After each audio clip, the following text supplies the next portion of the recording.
And we're going to start our breakfast this morning.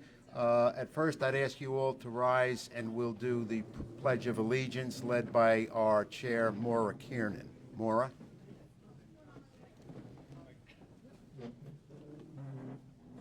I pledge allegiance To the flag of the United States of America and to the republic for which it stands, one nation, under God, indivisible, with liberty and justice for all. I'd call on the Reverend Steve Lopez to give us the invocation this morning. Please remain standing. Good morning, everybody. Let us pray. Heavenly Father, we ask for a blessing for those present today. We're grateful that you've chosen to look after your flock. Your word states every good and perfect thing comes from above, and we thank you for our bounty. Precious God, we ask that you continue to watch over the Yonkers Chamber of Commerce. We take nothing for granted, and thank you for your grace. Finally, Lord, thank you for your provisions that you provide us that enables us to share with others, so that we may be able to receive your blessings in return, pressed down, shaken together, and running over. In Jesus' name we pray. Amen. Okay, you can be seated.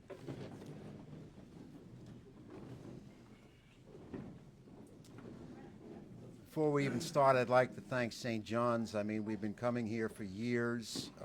We typically had a debate every year here. Obviously, the past couple of years we haven't been able to, but it's nice to be back, and we thank you. Senator Spano was telling me that we're going to have to come up with some kind of an award for him. 14 debates. 14 debates over 28 years. That's got to be a record.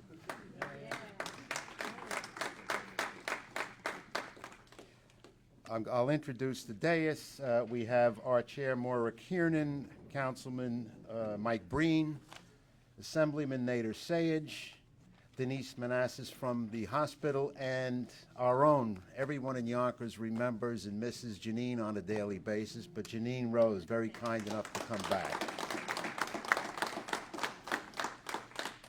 With that, I'll turn it over to Denise Manassas for our message from our sponsor, St. John's Hospital.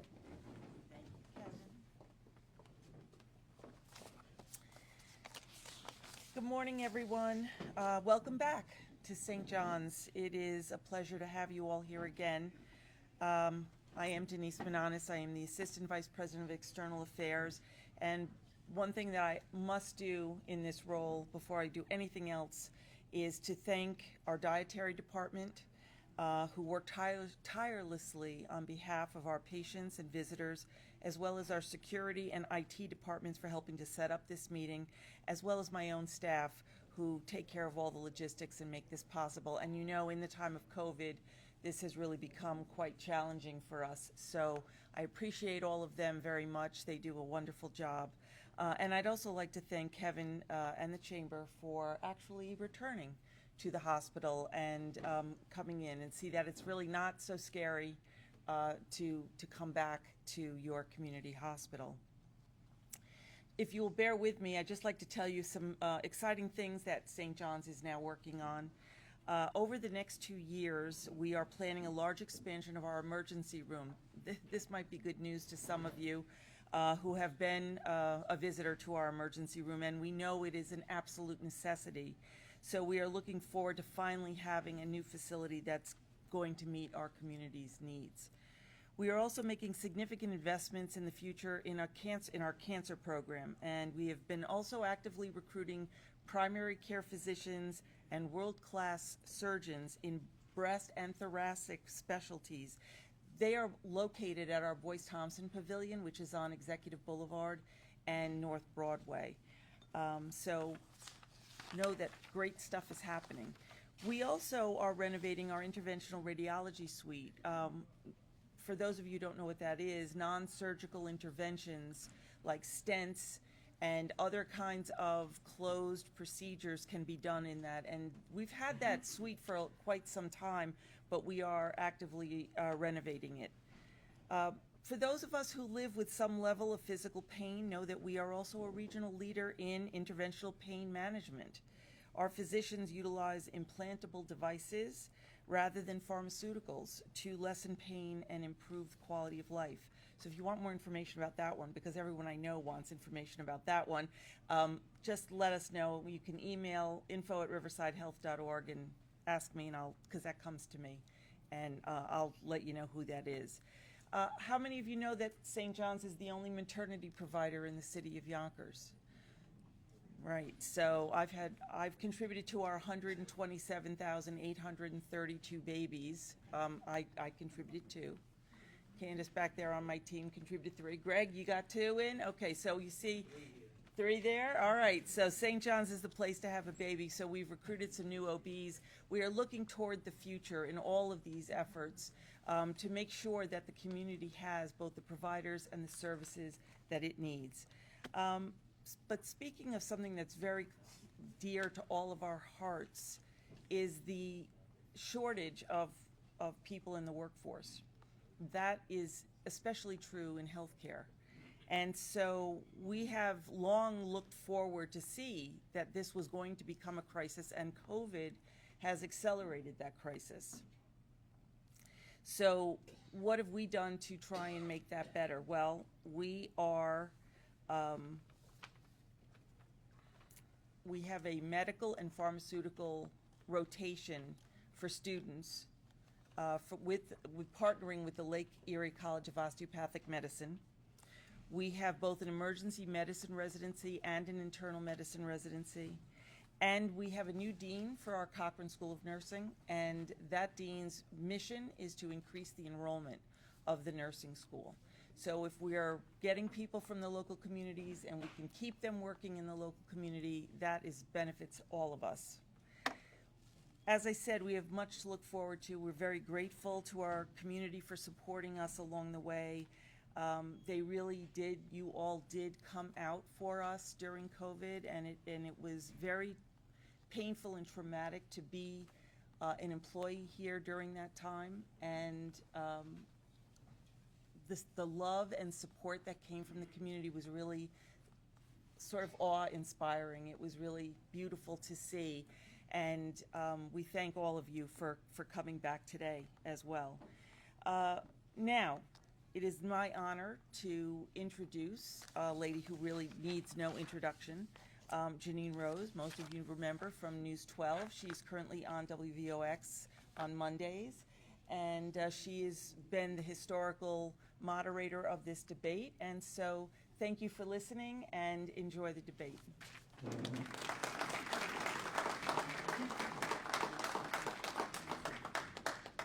Hey, good morning. That means I'm old. Been around a while. Okay. Good morning, and it is such a pleasure to be back with you today, connecting with all my friends here at the Chamber and beyond. And truly, I've seen a lot of faces I haven't seen for 3 or 4 years, so it's a pleasure.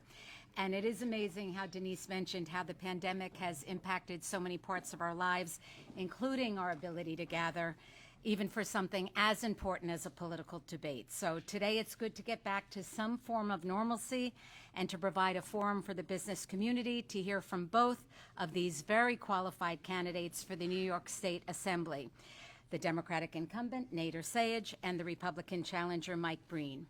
To Kevin Kikase and the Chamber, and of course Denise and all the folks here at St. John's, thank you for this invitation.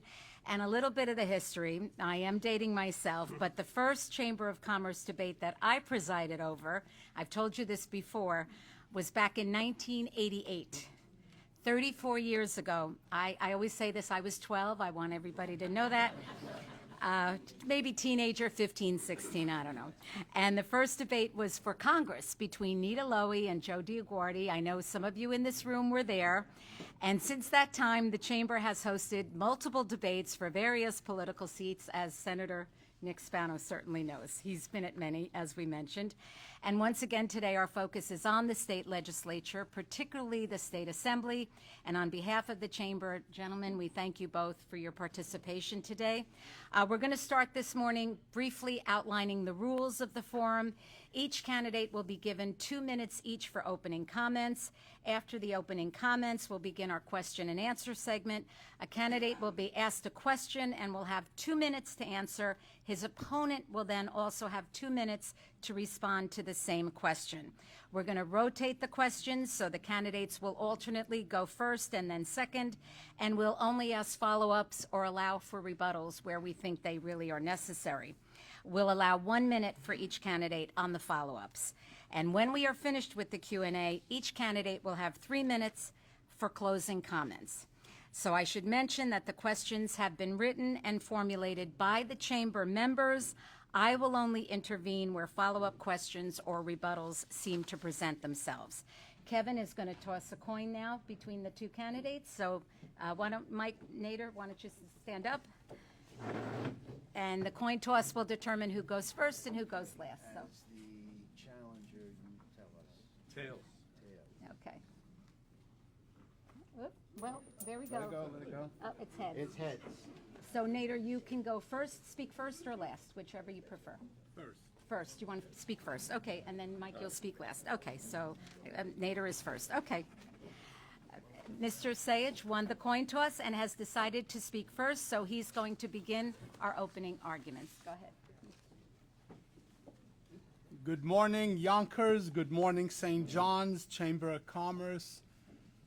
Today is really special because we here in Yonkers always need to be aware of what the issues, what the concerns, and when election time comes, we need to recognize and be concerned and aware who we feel best deserves to represent us.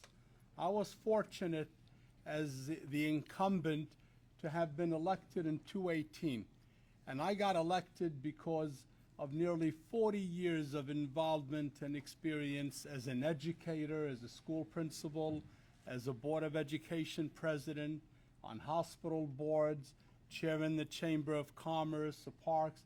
So my experience goes over 40 years of involvement, and coupled with my educational background, my experience as a principal, my legal background, really gave me not only the understanding of Yonkers, but understood the issues, what impacts our kids, what impacts our seniors, what we need to do to address whether it's housing problems, inequity in funding for our school system, whether we need supportive services and counseling for our kids.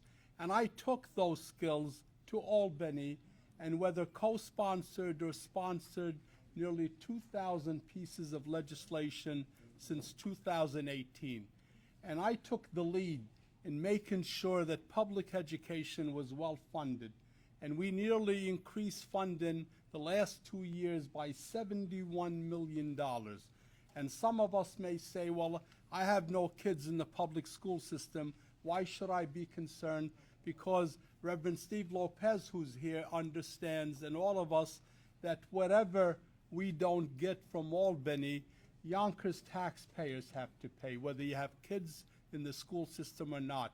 We have school buildings that are, many of them, as Sally Pinto can tell you, that are over 100 years old in the city of Yonkers. And we've learned during the pandemic how terrible. Mazda license plate KVP 4441 and a white Fiat parked at the salt pile under the ER ramp. Please move your vehicles immediately.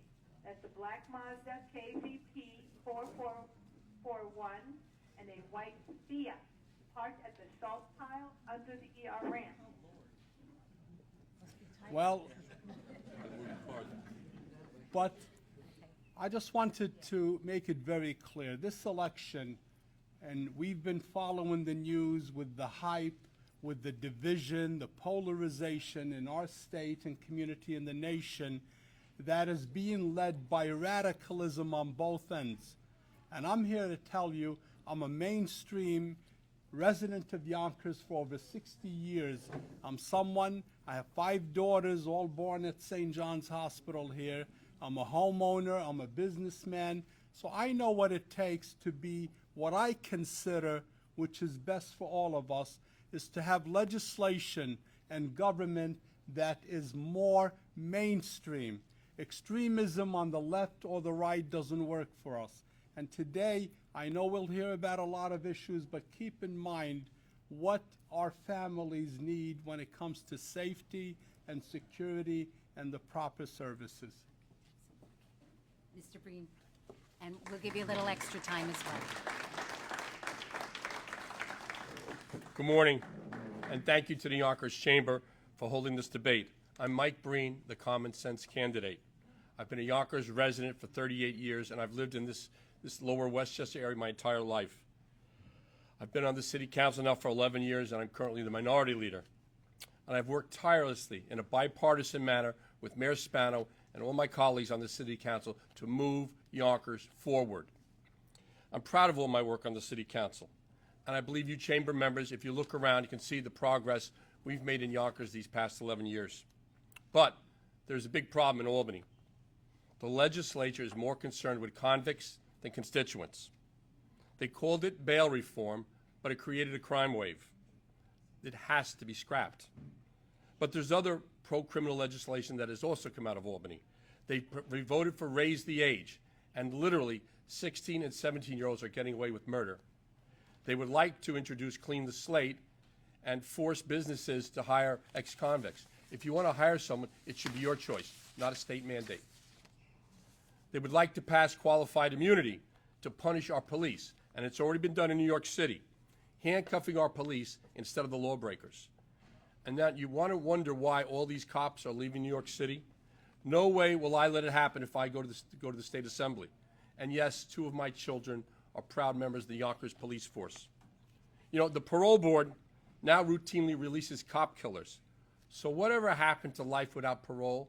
I mean, I don't want to get into a death penalty discussion, but we did supposedly have life without parole. So I don't understand why a family that lost a loved one 46 years ago and finds out that the man that killed their police officer husband is now out of jail and they still don't have a husband.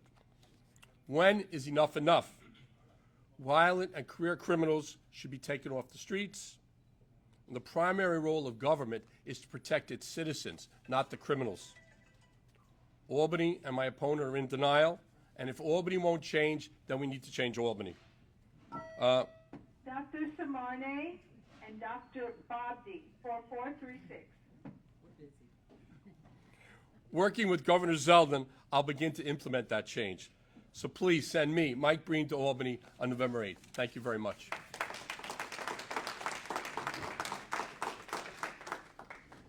Gentlemen, thank you. We'll begin our questions now, and Mr. Sayegh, the first question goes to you first. I'll read it. The New York State Legislature, and it's part of what Mike Breen just talked about, recently passed criminal bail reform, which appears to have led to significant increase in crime in our region. The governor has claimed that it is the judges who are misapplying the new law, and the judiciary claims the law itself is at fault. Do you support the bail reform law as it stands and as it's written, or what changes do you think are needed? 2 minutes. 2 minutes. Thank you, Janine. First of all, I'm glad we at least cleared my opponent is running with the governor hopeful Zeldin, who was endorsed recently by Donald Trump. So to what I said earlier, this is really a race of extremism on the right that has a goal of fear-mongering and blaming, whether it's Washington or blaming Albany for all the ills of society without solutions. I gotta tell you, when it comes to law enforcement, I have all the endorsement of law enforcement agencies and organizations locally and county. Why? Because my track record of working with law enforcement and police goes back for 40 plus years. My family members served as police surgeons for county, local, and state police departments. Bail reform is, in its basic, a very fair process.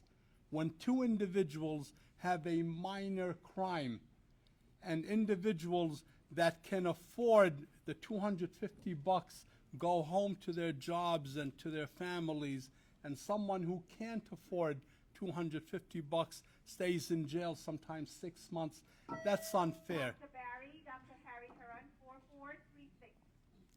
But when it comes to bail, we stress we stress the need to make sure that judges and law enforcement has more discretion.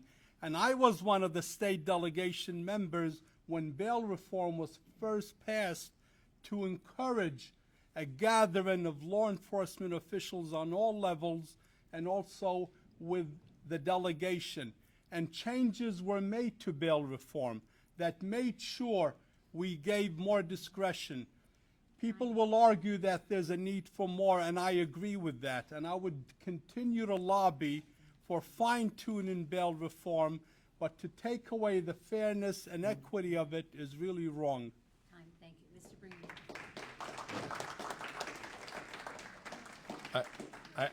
I guess I'm reading different stories about what's happened because of bail reform. No one cares about the woman that maybe steals the diapers and gets arrested. Maybe she should be released. But that's not what we're talking about. We're talking about people with 60 arrests that are still out on the streets. There's no getting away from that. Bail reform was rushed through Albany, as they do rush through legislation. They never talked to the DAs. They never talked to the police. I believe they talked to the trial lawyers because it works out for them. But bail reform was rushed through. We were at a home field meeting the other night, and there are many judges there running for office, because we got 14 judges running for office. And to a man or a woman, they mentioned they have nothing to do. They have no way of changing that law. The law tells them what they have to do. And it's not the judges. It was set up wrong. It's not been changed in any way, shape, or form. And if we want to talk about that poor person that can't get the $200, I'm with you. But that's not what we're talking about, and you all know what we're talking about. Thank you.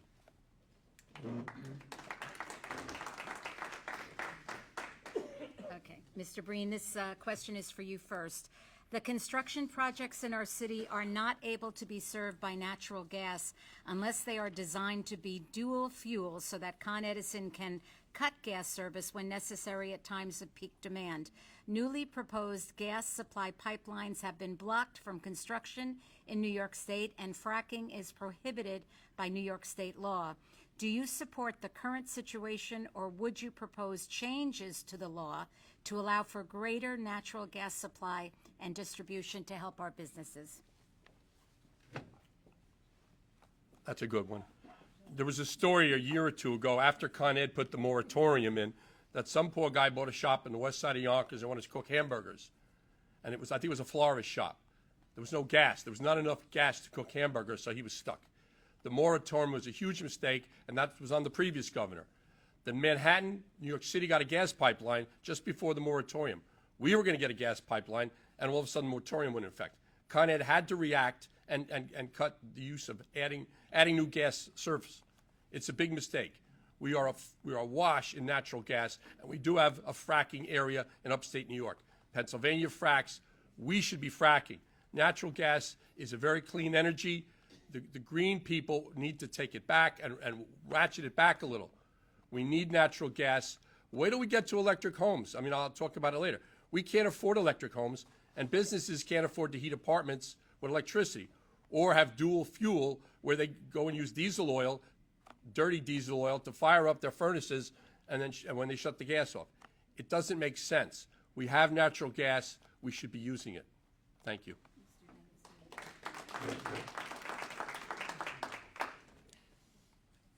You know, I've always been an advocate of clean energy, and we, for years, have ignored the basic concern about planet Earth. And many of us looked at it as some superficial, well, why be concerned? But I think we're learning, whether we see the daily storms, the yearly major storms, or the climate change, it's really a serious issue. So when it comes to energy and clean energy, I've always been an advocate of let's move in that direction, but let's find a transitional process where you combine clean energy with natural gas and electricity so that as years go by, you know, we can transition into an era where we can get accustomed to clean energy without having the loss of services or the increases of cost. Too often, we try to rush into things, and I'm a big advocate of move in the right direction, but do it in a way where common sense and reasonable approaches is what guides us. So clean energy, like the plastic bag ban and a lot of other issues that we thought were difficult, we now get accustomed. A number of years ago, if we went shopping to Costco or ShopRite and somebody told you put your bulk in a box, you know, we wanted plastic. But we saw what plastic does, and we see the harm that the energy producing fossil fuels have caused. So what's the policy? The policy needs to be transitional, needs to be based on common sense and a joint effort to really work through a process that I consider a long-term goal. Thanks.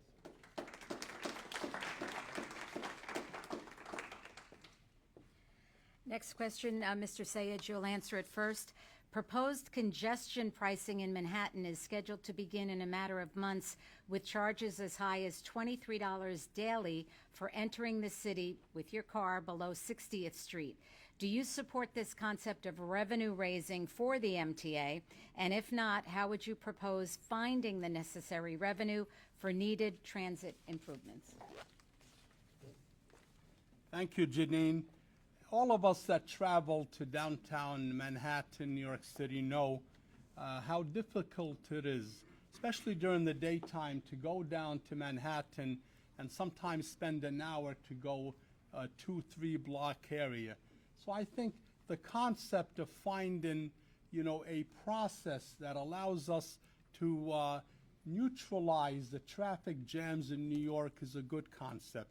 And I, for one, was a big advocate of developing more mass transportation with Metro North and the MTA to make sure that we make it feasible for people to travel all across our region.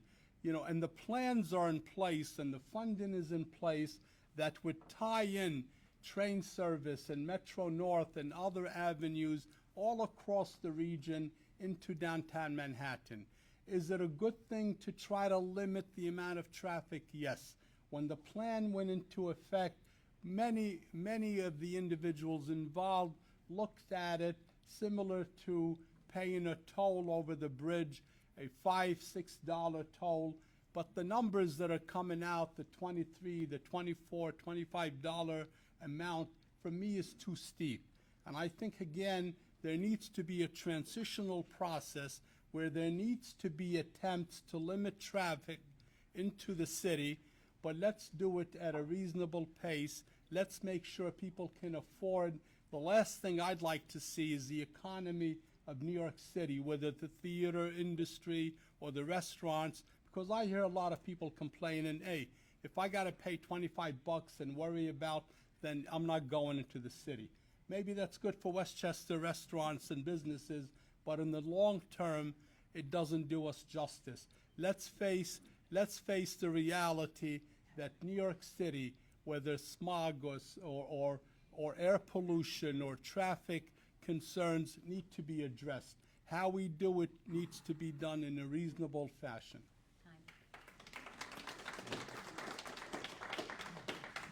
I believe they're reporting that the congestion traffic in London is not working. And I believe they've said that there's going to be a problem for the Bronx when the congestion pricing is down here and people are circling around above it. We have the finest subway system in the world, but we don't have any fare enforcement, so people don't pay to ride the subway. If they needed money, why don't you collect the fare? The subways need to be cleaned up and get the people off the subways that have moved in. People won't ride the subways, so now you're going to put congestion pricing in and force them to drive because people are driving now. And as Mr. Sayegh said, $23 to go to Manhattan, you know, maybe if it was a nuisance fee of $3 or $4, maybe people would pay that. But you're going to have effects elsewhere that we don't understand. So I'm not in support of it right now. It has to be rethought. And why don't we fix up the subways, get the people off it that shouldn't be on it, clean it, have police on it, and get people to go back to the subways. We do have the finest system in the world. Thank you.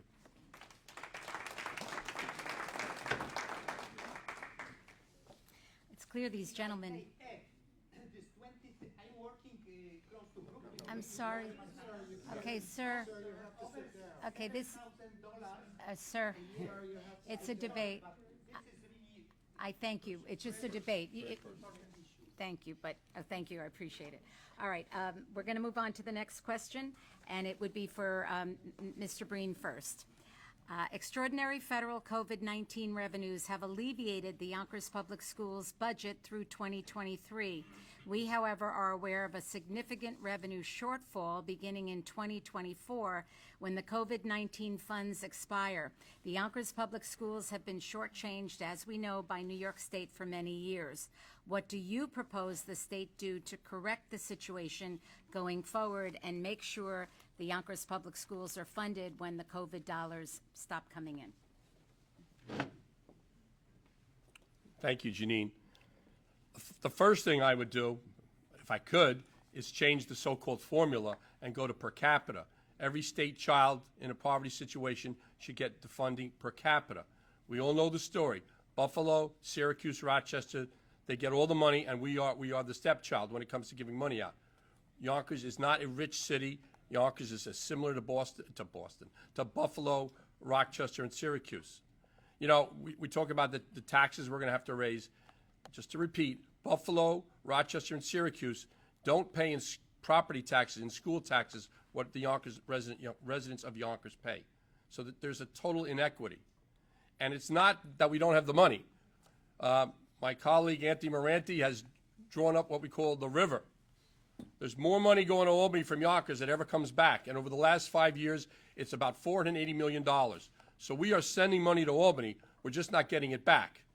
And if I could get up there, it's go to per capita, not this formula that's out there. Oh, the formula. Yonkers gets screwed by the formula, as Governor Pataki once said.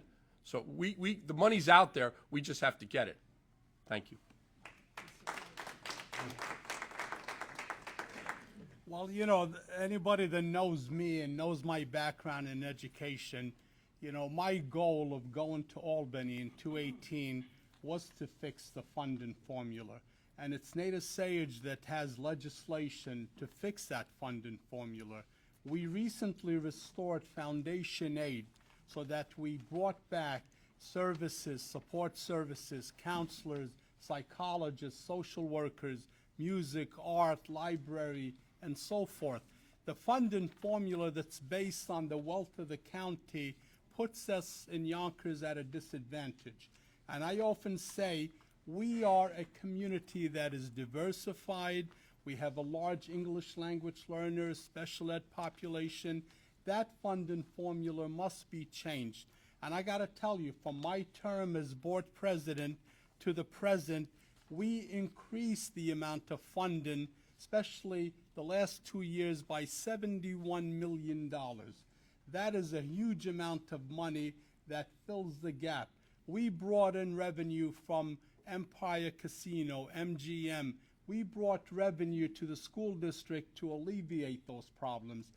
I will continue to make sure we pass the legislation so that not only the funding, but the renovation of Yonkers schools. Right now, we were getting 50 cents on a dollar to renovate and build new schools, while Buffalo and others were getting 98 cents on a dollar. Today, Reverend Steve can tell you, we brought that up to 71%. Do we have a way to go? I'm the fella that understands education, understands the inequity that impacts all our kids, and I'm the guy that can bring about change. It's no secret, you know, when you're part of a majority at the state level, that's where you can play a key role. To have somebody come who doesn't even have a seat on the table doesn't get you anywhere.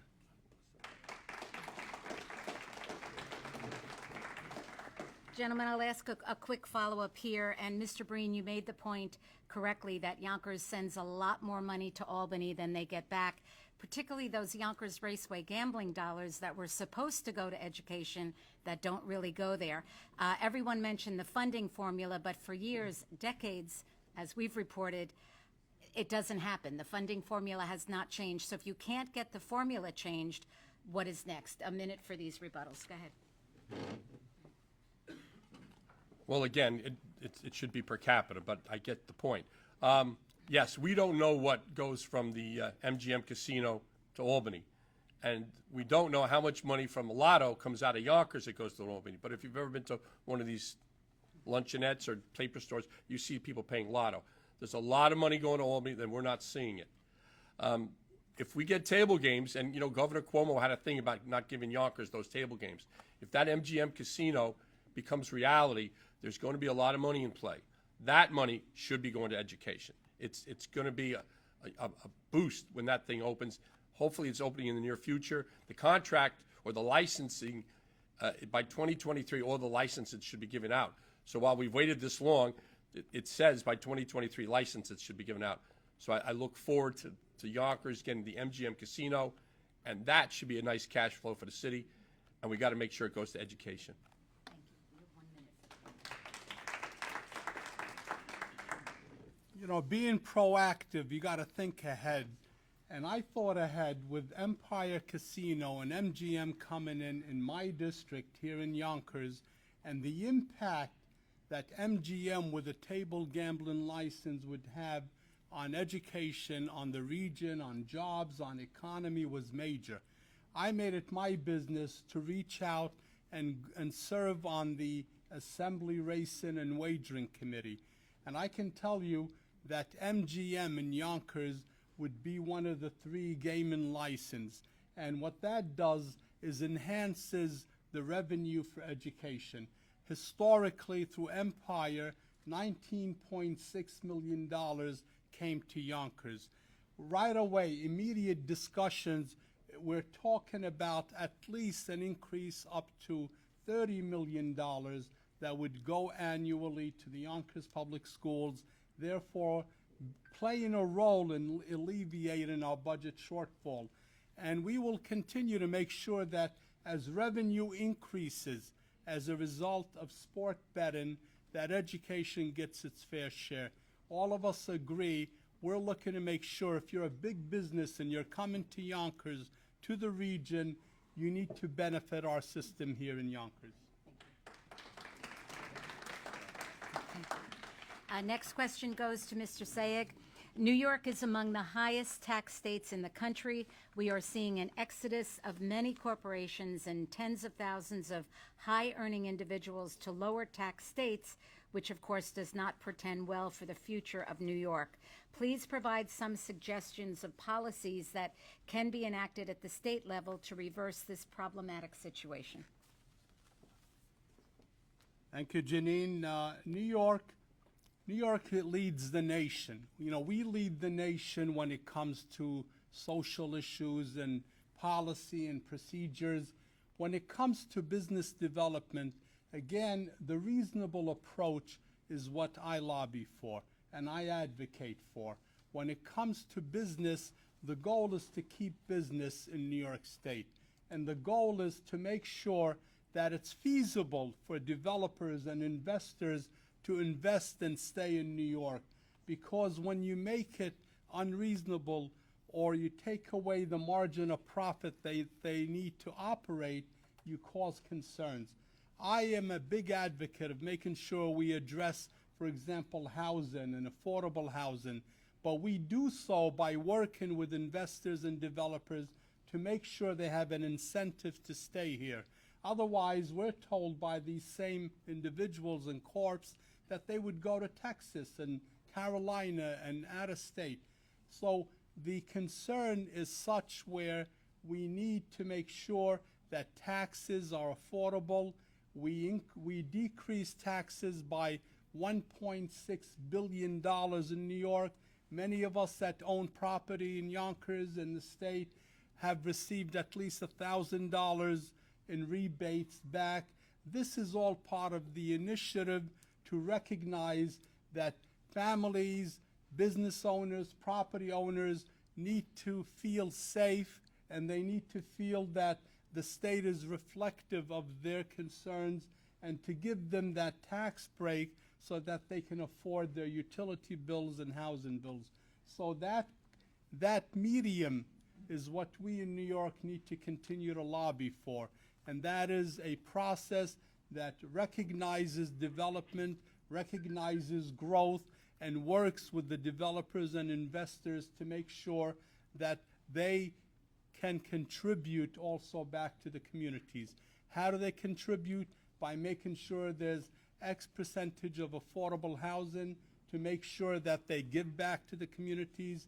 If they're businesses, they give back to the communities, as we spoke earlier about MGM and UPS and others. Thank you. Mr. Breen? Unfortunately, New York does lead the country, and that's people leaving New York. Recently, at the First Police Precinct Council, we found out they were stealing U-Haul trucks. They were going to U-Haul, breaking and taking the keys, and I imagine they might have been stealing U-Hauls and going to Florida, but they didn't tell us where they went. We have to cut expenses in New York. Medicaid, there's a huge amount we spend that maybe could be looked at and trimmed. Our businesses get rooked by workers' comp. It's overpriced. It should be looked at. If you run a business, you have workers' comp, it's a killer. The state puts mandates on local businesses, on local government. So instead of the state charging you, they put the mandate and make the city pay for it. So these are things that have to be changed. If you want to lower costs for New Yorkers and the utility bills, get the gas back. Get that gas pipeline opened. And you know, when we shut down Indian Point, which we could argue back and forth, maybe it was too close to the city, we should have opened 2 nuclear plants further up the Hudson, hired people, built up the economy, and assured us some low-priced electricity. But we didn't do that. So New York's got to cut expenses and try and get people to stay in New York. And the people that are leaving are the taxpayers. So you're losing a lot of taxpayers.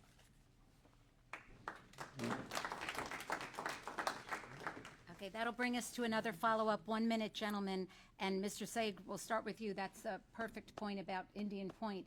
It was closed without lawmakers making sure that there were other energy sources in place. So what do we do now that it's closed?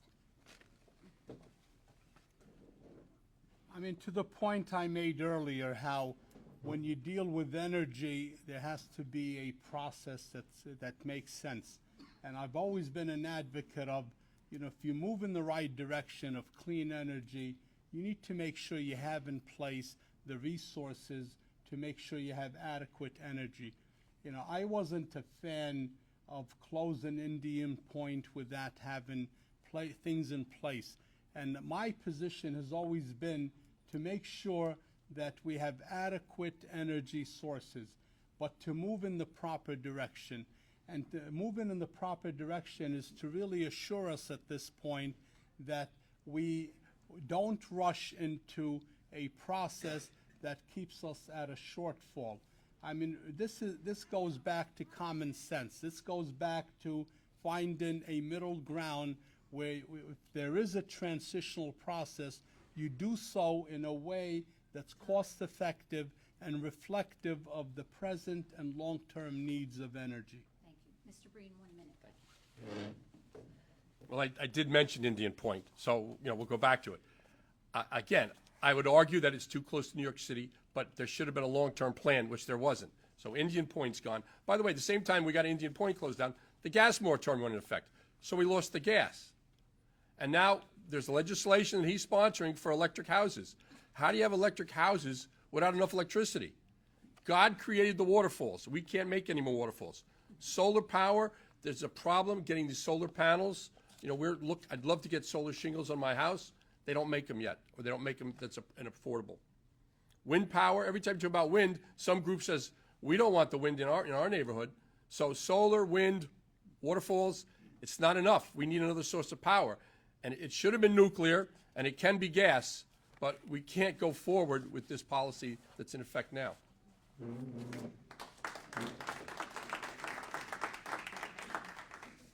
Okay. Last question, Mike, is for Mike Breen.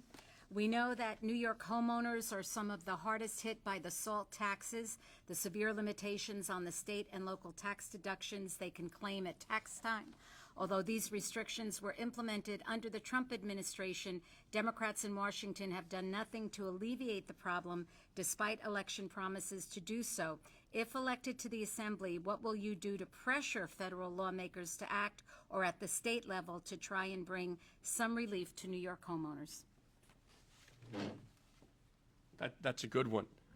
I am a Republican, and Trump did a lot of things that I think were good if he kept his mouth.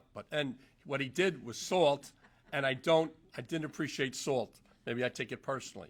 Joe Biden got in, and Joe Biden has undone everything that Trump did except for one item. He didn't undo the salt. Now, I'm a reasonable person. The salt is $10,000. Make it $25,000. I heard they wanted to go 80,000 or get rid of it. Make it 25,000. Make it 30,000. But you're killing the people in Yonkers with leaving salt at 10,000. So if I could get to Albany and get a message out that we could pressure the federal government to look at salt, it's the only thing President Biden didn't change. And I think when he saw the money coming in, he didn't want to lose the money. But it could be adjusted. It doesn't have to be eliminated, but it should be triggered up to a higher amount, 25, 30. I'm negotiable on the amount, but 10,000 totally is not an acceptable figure. Thank you. I think all of us in Westchester, New York State, recognize how terrible really salt is for all of us. To be limited to a $10,000 exemption is really unfair. And again, that's a Trump policy, and I myself have reached out to our federal delegation, and they know that for us here in Westchester, New York, that's a top priority. For many people, when we look at $10,000 limit, it really doesn't reflect what the value and what the taxation and the expenses we have in New York. And this was a Trump punishment for what he considered urban states like New York and New Jersey and California and so forth. And this was a policy that, you know, my opponent is right. They get used to the income, but it's really totally unfair for us in New York. And that's something that I'll continue to lobby, but that's a federal matter. Unfortunately, it's not something on the state level we have control, other than to encourage our federal delegation that although there may be less funds coming into the federal, it should be distributed equally across the country. And states like New York, where our taxation is a lot higher than 10,000, should not be limited to the 10,000. It really is wrong. It's a Trump situation, but we got to fix it, Councilman.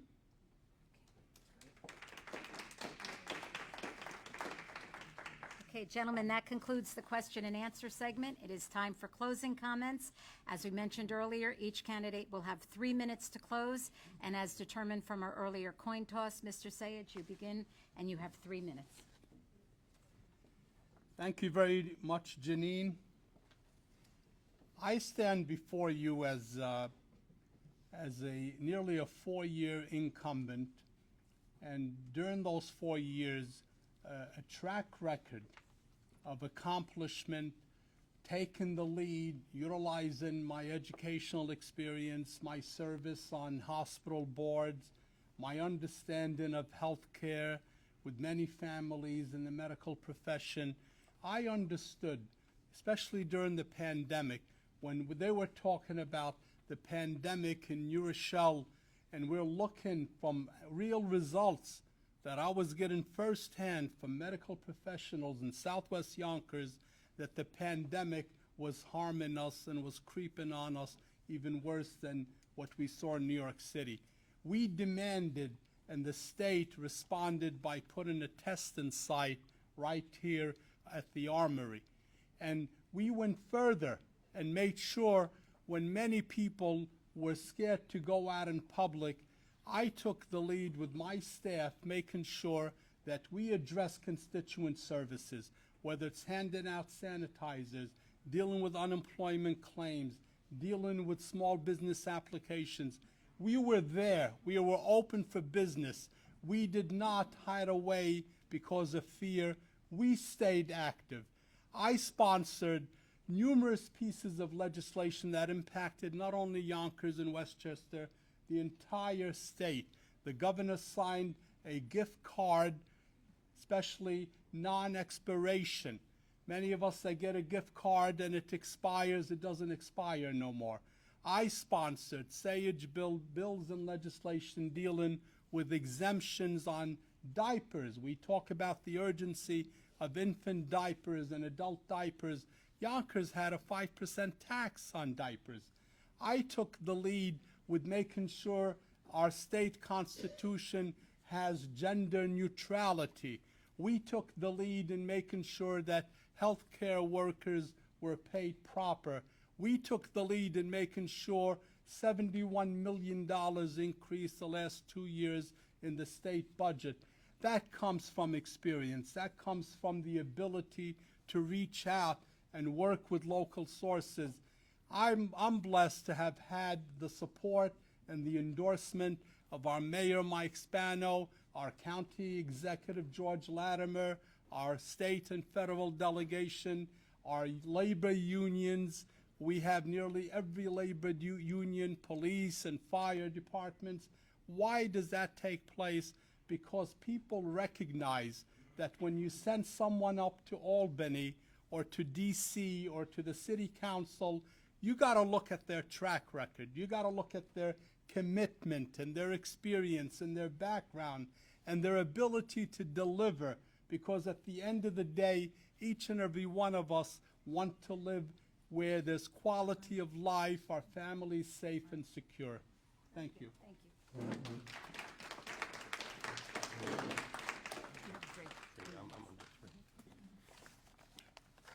Thank you to the Yonkers Chamber of Commerce for holding this important debate. These past 11 years I've been on the City Council have prepared me for my role in the Assembly, dealing with budgets, dealing with legislation, dealing with constituent services. I'm proud to be known as Councilman Pothole. We have meetings in City Hall, we have meetings in the community, and I'm proud of my years as a member of the Tuckahoe Watchdog Group, a coalition of neighborhood groups looking out for our city. And after 25 years, I'm still the Longvale representative on the first precinct community council. You know, I will work with reasonable people. I always have. But we must protect our community, and Albany has radical plans to change it. Most certainly, bail reform is a disaster. But what about comprehensive sex education for kindergartners? It's inappropriate. I wouldn't support it. I know my opponent is. It's totally out of place. Gender ID. Look, I want to be reasonable. But has anyone ever heard of Title IX? Putting boys on girls' teams? The girls need scholarships. And this city is a city of sports leagues, of youth sports. And this shouldn't be happening in Yonkers or anywhere in the state of New York. There are plans in Albany to create a state zoning tribunal to override our local zoning laws and destroy our one-family zones. It shouldn't be. We should be ourselves. We should run our own city. We should be self-serving, taking care of our people, and zoning should not be mandated down to us by the state of New York. You know, and getting back to the gas, people who live in gas houses must vote for Mike Breen. My opponent wants to switch to electric homes. You can't afford it. You can't afford Con Ed electric rates trying to heat your home. The Green Deal is a bit out of control, and it's going to cost you plenty. Reasonable efforts should be made to protect our environment. You know, I only have 3 minutes, so I really got to wrap it up. We need common sense in Albany. We need to get back to basics. If you think Albany is going in the right direction, then yes, you should vote for my opponent. But after what we've talked about this morning, uncontrollable crime, radical changes in education, reversing our lifestyle, you really need to vote for change and a common sense candidate. I'm a common sense candidate. Please vote for Mike Breen on November 8th. God bless the city of Yonkers. God bless America, and thank you very much.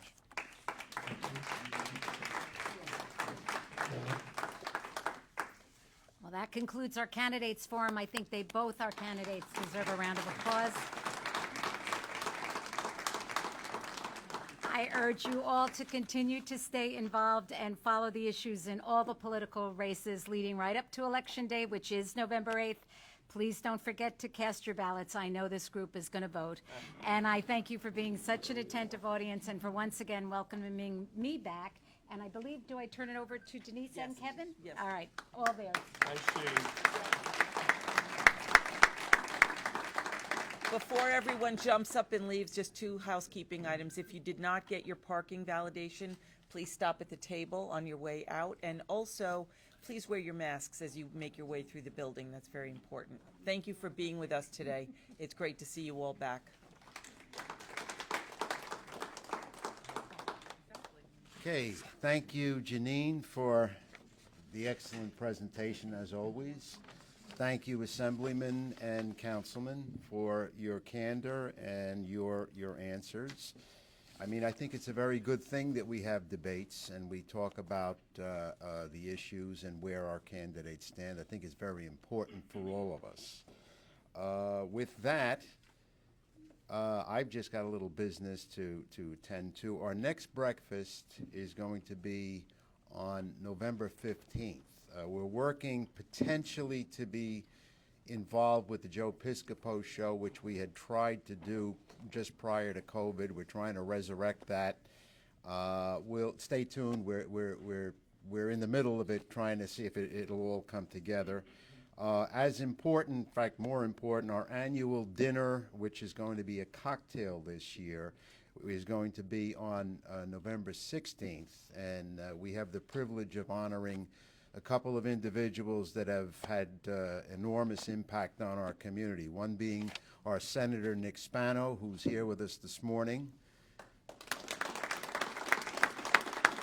and the other being Frank Sinatra, who is president or chair of the Sinatra family of funeral homes, and it's a business that's been in Yonkers longer than I have, and that's a pretty long time.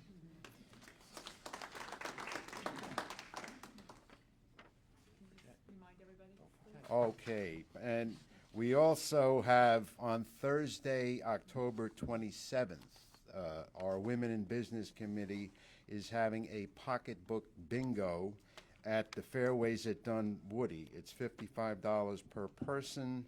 It's at 6 p.m. So if that is your thing, put it on your calendar. I don't carry a pocketbook, but once in a while I play bingo. Okay, we have, do we want to do, we'll do it. Why not? Every month we give away the Golden Knife and Fork Award. Even though St. John's probably has about 52 of them, we're going to give them the 53rd. So thank you to St. John's Hospital. Thank you to Denise Manassas. Yeah, if you folks will all get in. Oh, they're taking it. Okay. Patrick.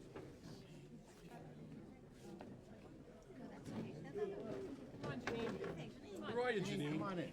Come on, we need a pretty face. Oh, two pretty faces, three pretty faces.